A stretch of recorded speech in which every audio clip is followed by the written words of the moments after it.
Here we are at day, ooh, got water on me. Here we are at day 2, and here's things that you don't think about when you're building a cabin in the middle of nowhere. All of this wood has to be hand delivered all the way through all that water to that boat, and then from there motored in. So lots and lots and lots of work. There's a cabin in the background.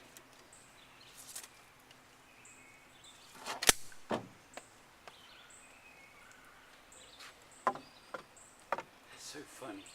Picture of a beauty now. Okay, now you're going to throw that around that tree, and it's going to come back to you for real? I can tie a real monkey thread? Yes. Okay, if this works, I'm going to be highly impressed. I'm going to tangle up in the first thread. It'll come to me, it'll come around the tree. Hey, like that. Well, that didn't help. What? Well, you couldn't grab it. That was my test thread. Okay. I gotta be where I can catch it. Okay. Oh, you go any further, you're going to fall in. That'll even be a better video. Alright.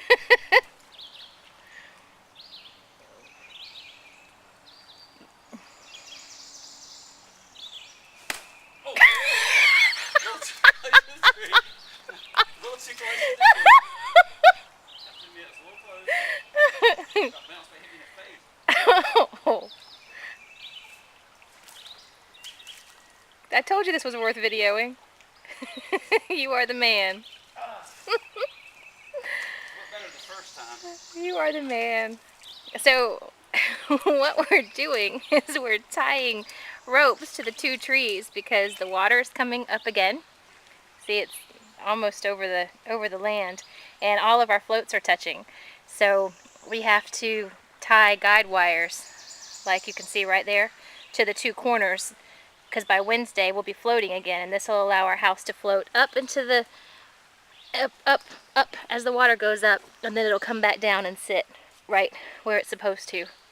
And it's been raining for 2 days straight, so we put up this nice little tent.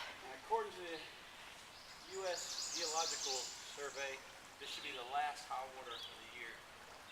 I'm so glad, because I hate it when we float, because I have horrible, horrible, horrible motion sickness. By the way, my husband is sporting some extremely sexy snake chaps, which make his hiney look so baggy and cute.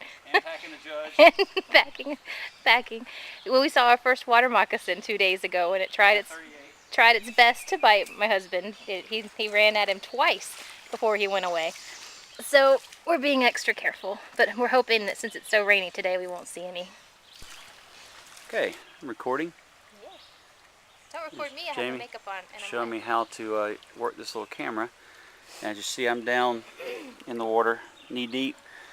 Water's coming back up again, so I just finished tying off a couple of guy ropes to the corners so that when it does float again, it can lift off and come back in the same spot that's already been kind of prepared and leveled. So I can give you a shot underneath with the water flowing. All the cypress knees sticking up. But see, we've got legs coming down. Post. Yeah, it's a cypress knee right there. Cypress knee. That's the one that broke my buddy's foot when he jumped on it a few weeks ago. Right now we have 13 or 14 legs coming down. I'm gonna put some more on it before we add more weight. And of course they're braced and through bolted into these large beams that are double in spaces triple 2x8s screwed together. So we've got 4 beams running the length of the house, and then there's 2x8s that are doubled as floor joists running the opposite direction. Of course, there's the John boat tied up at the back. And what I'm going to do right now, we have I have a feeling that's going to be a nauseous video. Yeah, sorry for the camera work. Right now, if you can tell, I have 3 on each side. I have 6 commercial grade 1,000 pounds of buoyancy floats.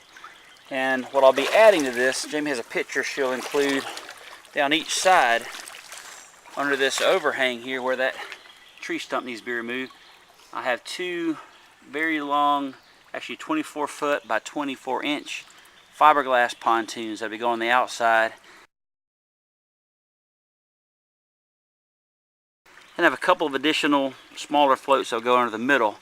But our goal is to have probably about 12,000 pounds of lift. And ironically, we've been underwater a lot this year, but for the last 3 or 4 years, the water had not been high enough to float this house. So for the most part, it's going to be living on its legs. But it's a good thing it floats, because it's definitely been floating more than it's been on its feet this year so far. This is the deck up top. We're still decking. Back in the back, you see that big pile of 2x4s. We'll start doing the studded walls hopefully today. And of course, there's our trail through the woods that gets us in and out. And on the opposite side, you see looking upstream in the river, and it's flowing. Of course, we're on an island, so we have water flowing on each side of us here. So we will update you soon. So we're at the end of our workday, and we have one wall framed up, and this is going to be the exterior wall going onto the porch. And unfortunately, we still have a lot of daylight left, but we ran out of screws. And that's one bad thing about being so far away from civilization, is when you run out of something, you're pretty much done for the day. So one wall framed up, and then we'll be back on Wednesday next week to keep going.